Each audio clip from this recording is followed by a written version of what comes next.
Each week, up to 50,000 people in our area rely on Second Harvest Food Bank for their next meal. But some of those families may go without if the current trend in demand outweighs the supply. Today kicked off a two-day effort to help close that gap. For more than 36 years, Second Harvest has led a network of more than 300 neighborhood food banks and meal centers throughout eastern Washington and North Idaho.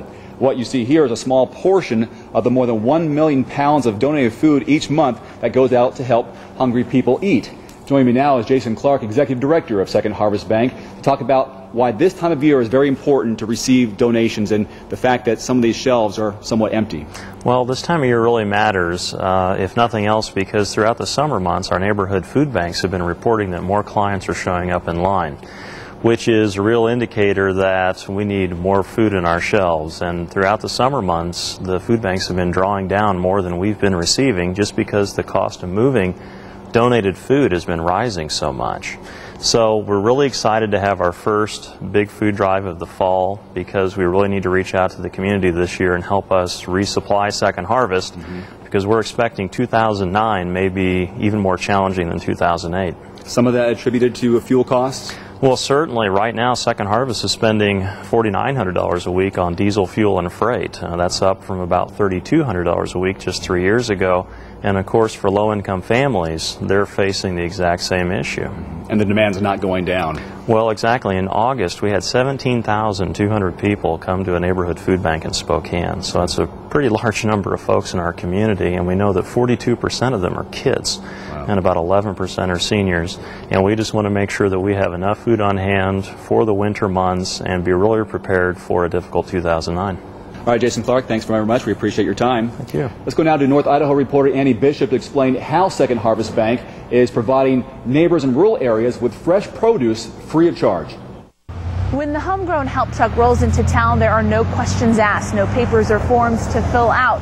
If you need help, all you have to do is get in line. They all have a reason to stand in line. Ruth Barker just had surgery. It's pretty tough. It can get pretty tough once in a while. Right now it's because my husband just had surgery and he's off work, so. Teddy Lopez is on a fixed income. I, need help like everybody else does, and it's a great thing to see that there's people out there that are willing to help. There is no shame, only compassion and gratitude. Because if you need it, and you see other people, so it's like you don't feel as bad. 2 years ago, Thrivent Financial for Lutherans teamed up with Second Harvest Food Bank to provide fresh produce and other essentials to rural communities, neighborhoods where the food banks can't meet the demand. Got French fries, apples, peaches, pita bread, caramel, lettuce, and Teddy's favorite, watermelon. Yeah, it's a treat because they don't get it too much. As volunteers fill boxes and bags, hundreds patiently wait. In just 2 hours, the mobile food bank handed out 9,000 pounds of food to more than 700 neighbors. And they're not who you would expect. More young working families need help, each one going home with $45 worth of groceries and peace of mind. Cook a good dinner tonight, have some vegetable, and maybe bust into that watermelon. The mobile food bank travels across the region helping neighbors in rural communities. Their next stop will be Wenatchee in November.